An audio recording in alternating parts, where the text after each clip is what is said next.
Hello friends, MHK represented lost in space. देखो मत, जल्दी से करो सब्सक्राइब।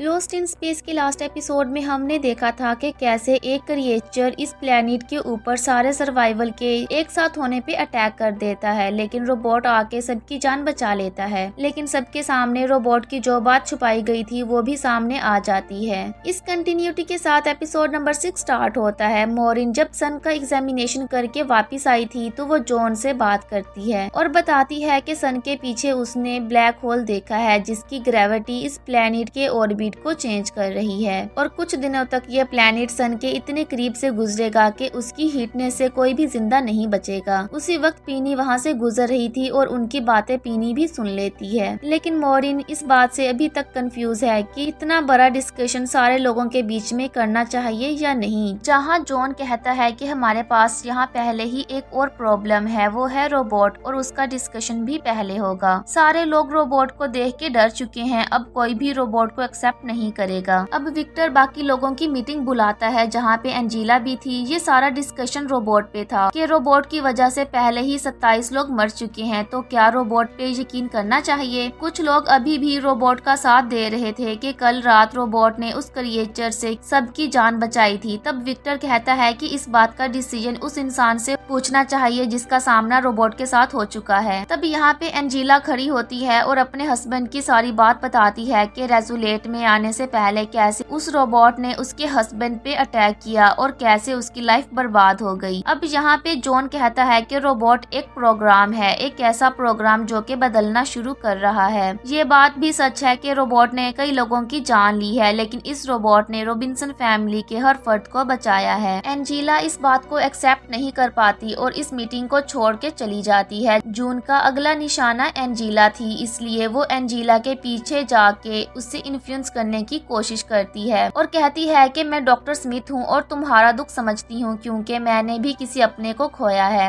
वो भी इस रोबोट के अटैक से। विल उस डिसीजन का वेट कर रहा था कि कब सारे लोग कहेंगे कि उन्होंने रोबोट को एक्सेप्ट कर लिया है। विल जब रोबोट के साथ बाहर आता है तो सब लोग रोबोट को घूरने लग जाते हैं। यहाँ जॉन और विक्टर के बीच में जितना भी डिस्कशन हुआ था उससे ये बात तो फाइनल हो गई थी कि रोबोट उन लोगों के साथ रह सकता है, और ये भी बताता है कि रेजुलेट से अभी तक कांटेक्ट नहीं हुआ है क्योंकि रात को टावर टूट गया था। इसी के साथ अगर ये लोग टेक ऑफ करते हैं तो इतना फ्यूल इन लोगों के पास नहीं है। अब मॉरिन यहाँ पे एक स्पेस इंजीनियर थी, इसलिए मॉरिन से बात करके यहाँ सर्वाइव के बारे में पूछना पड़ेगा क्योंकि ये लोग यहाँ से जा तो नहीं सकते। जॉन अंदर आके विल से बात करता है। विल बहुत ज्यादा नर्वस था, क्या रोबोट हमारे साथ रह सकता है। जब विल ये न्यूज सुनता है कि विल यहाँ हमारे साथ रह सकता है लेकिन इसकी कुछ शर्तें हैं, तो विल हर शर्त को एक्सेप्ट कर लेता है। जॉन आके मॉरिन से बात करता है कि विक्टर यहाँ सर्वाइव के बारे में तुमसे बात करना चाहता है क्योंकि हमारे पास फ्यूल बिल्कुल भी नहीं है, तो शायद तुम्हें ब्लैक होल के बारे में विक्टर को बता देना चाहिए। जॉन अपने साथ विल और रोबोट को लेके बाहर आता है। जॉन को विल से कुछ इम्पोर्टेंट बात करनी थी। डॉन ने विक्टर की वो बातें सुनी थी जब वो फ्यूल के बारे में बात कर रहे थे। तब डॉन यहाँ विक्टर को बताता है कि उसे पता है कि फ्यूल कहाँ मिलेगा। डॉन कहता है कि हमारे जुपिटर में अभी भी फ्यूल भरा हुआ है, वो भी रिजर्व और मेन टैंक दोनों में, क्योंकि हमारा जुपिटर जहाँ लैंड हुआ था वो एक डेजर्ट था और वहाँ ईल्स नहीं थी। लेकिन डॉन एक शर्त पे वहाँ लेके जाएगा कि इस फ्यूल के बदले उसे पैसे मिले। विक्टर के पास कोई दूसरा ऑप्शन नहीं था, इसलिए वो डॉन की इस बात को एक्सेप्ट कर लेता है। एंजीला यहाँ अकेली होने की वजह से फॉरेस्ट में चली जाती है जहाँ उसे एक डोरी दिखाई देती है। पुल करने पे वहाँ से एक बैग निकलता है जिसके अंदर उसे एक गन मिलती है। असल में ये गन जून की थी जो कि विल से चुराई थी और यहाँ लाके छुपा दी थी। एंजीला खुद की सेफ्टी के लिए वो गन अपने पास रख लेती है। जूरी यहाँ मेडिकल स्टूडेंट थी, इसलिए जो लोग फ्यूल लेने जा रहे थे जूरी भी उनके साथ जाती है। दो चैरिट फ्यूल लेने के लिए जाते हैं। मॉरिन को पता था कि जून एक थेरेपिस्ट है, इसलिए वो जून से बात करने के लिए बैठती है, लेकिन बात करने से पहले वहाँ एंजीला जून को कॉल कर देती है कि उसे किसी इम्पोर्टेंट डिस्कशन के लिए जून की मदद चाहिए। जून मॉरिन को वहीं छोड़कर एंजीला के पास चली जाती है। मॉरिन यहाँ हिरोकी के पास आती है जिस वक्त उन क्रिएचर को जलाया जा रहा था। हिरोकी एक ऐसा साइंटिस्ट था जिसे सन की कैलकुलेशन समझ में आ सके। और मोरिन ये बताना चाहती थी कि इनका प्लेनेट खतरे में है, लेकिन हिरोकी को ये बात पहले से ही पता थी। लोग ज्यादा परेशान ना हो इसलिए हिरोकी ने ये बात किसी को नहीं बताई थी। हिरोकी एक साइंटिस्ट था, इन्होंने ये बात इस तरह से पता लगाई कि हर प्लेनेट का साइकिल बहुत छोटा है। इवन के यहाँ पे जो ट्री है उनके अंदर भी एक साइकिल है कि ये प्लेनेट अपने आप डिस्ट्रॉय होता है और अपने आप बिल्ड होता है। फिर हिरोकी कहता है कि हमें ये बात लोगों को नहीं बतानी चाहिए और फ्यूल का वेट करना चाहिए। अगर फ्यूल आता है तो हम यहाँ से बचकर पहले ही निकल जाएंगे। विजय यहाँ काम कर रहा था। पीनी यहाँ विजय को कहती है कि क्या तुम मेरे साथ चलोगे, मैं तुम्हें यहाँ की सबसे ब्यूटीफुल जगह दिखाने जा रही हूँ। पीनी यहाँ विजय को वाटरफॉल दिखाना चाहती थी, लेकिन वाटरफॉल इस प्लेनेट के सर्कल की अकॉर्डिंग और सन के पास आने की वजह से पूरी तरह से सूख चुका था।